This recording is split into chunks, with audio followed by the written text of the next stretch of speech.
bud. Part of the job, Kestis. The Jedi is a threat. Not now that we have this.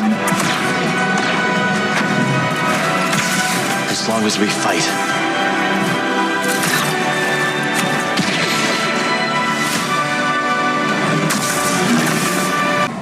The Order is gone. I was betrayed by the one I trusted most. I will not be imprisoned again.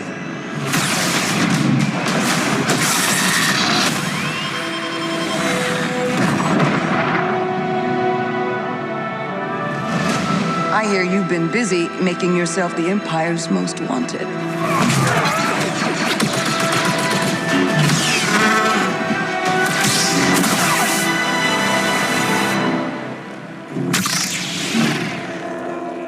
Jedi. Remind our friend here why his kind are supposed to be dead. Have it! Here we go! After all we've done, the Empire's only grown stronger.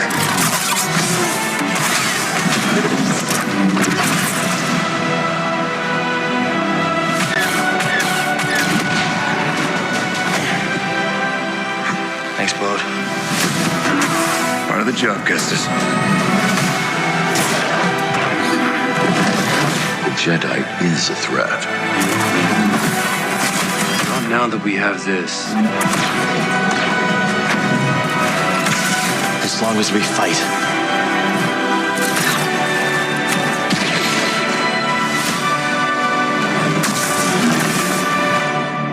Hope survives.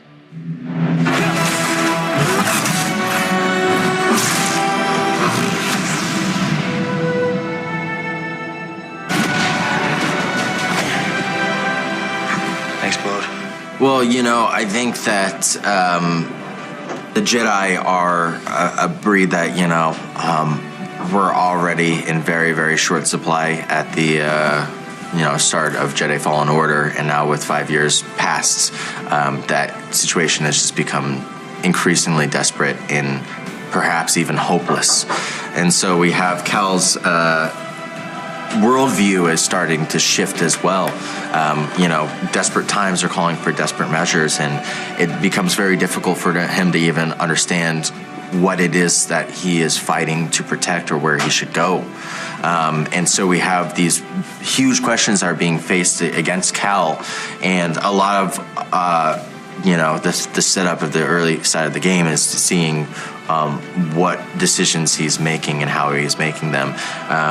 And who he decides to make them with. So obviously I can't say what any of those things are, but I can say that it's a great way to launch back into the story with the character, and we also get to see him shift and change over the course of our story in ways that I think are really, really interesting and very exciting. So hopefully people enjoy what we do with it.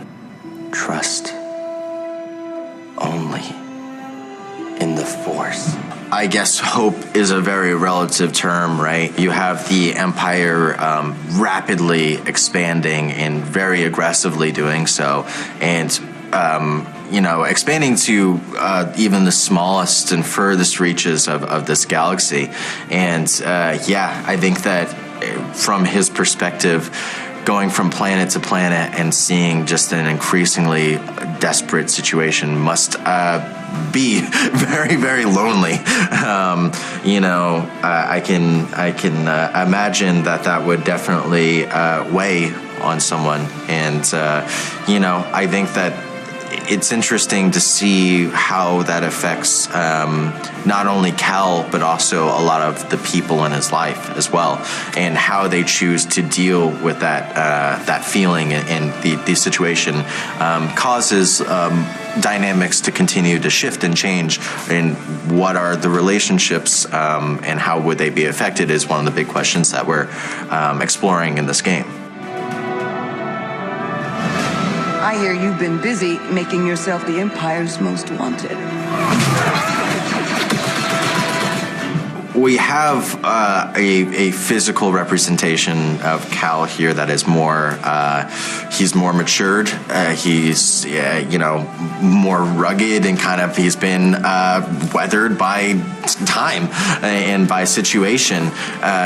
He's still a pretty young man, but I actually think that he would look a bit older than what he actually is, because he's been through a lot, and that was something that I wanted to be reflected in performance as well, that you see he's still a young soul, but also there's a weight beyond his years, and there's a wisdom and a self-awareness to him that I think is interesting.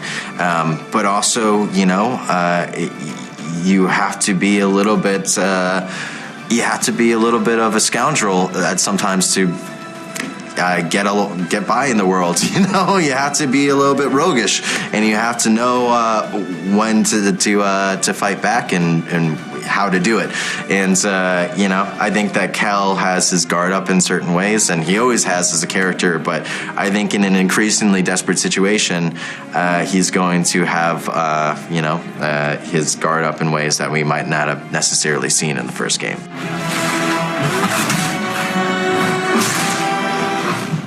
Well, it is a large galaxy, isn't it?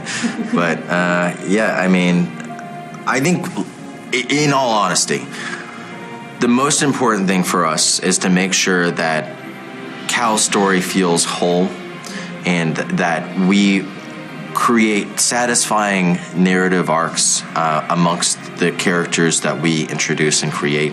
To me, that has always been the number one priority, is to make sure that what we're doing here, regardless of everything outside of it, is satisfying in a self-contained measure. And then the fact that it then is able to deepen our understanding of the Star Wars world and the canon and everything as well is just like this beautiful icing on the top of the cake. But if you don't have, the actual bulk of the foundation of your story, then everything else doesn't really matter. So to me, that was always the number one most important thing, was to make sure that we had something interesting with what we were trying to say with this story, and where we wanted to go from that. Probably just Yaddle universe, together forever. No, I don't know. I think that we get to see a couple of people that, between the first game, I can't really say for sure, except that there's some really cool stuff, and I was very excited to see what we got to do. I think that's like a life question for everybody. Is there a happy ending? It depends on what you define as a happy ending, right? If you affect change that is meaningful, and if you're able to accomplish the things that you set out to do, I think that is, in some way satisfying or meaningful, and that's what we all hope to do. And I think that Cal, with our story, I think that we have a satisfying exploration of what it is that he's trying to set out to do. Whether or not he succeeds is a big question in the story. But I can honestly say that one of the interesting things that we're doing with the exploration of the Jedi is what it means to be on the light side of the Force. What does that even mean? Especially when you have situations that are increasingly more desperate and increasingly difficult, and you don't necessarily have a right answer. What is considered the good move? What is considered the light side choice? And Cal is struggling to kind of understand what his next step forward should be, and it raises some really interesting questions for him. And I can't wait for people to see what it is that we're doing with that. I would say that we build upon it in a very significant way in this one. You ready for a swim, BD? Well, I'm very lucky. We have a wonderful actor named Gideon Emery who is on set, and we have a 3D printed version of BD, and he... Is it life-size? It's life-sized, yeah. He has a nose flute or nose whistle that he wears on his face. It's like a little plastic piece that he goes... And so he will make expressive noises and stuff to mimic BD, and he puppets him and kind of moves him along and brings him along. And Gideon has been there since the start. We had one shoot where we didn't have BD, and I basically was just like, we're missing a character in the scenes.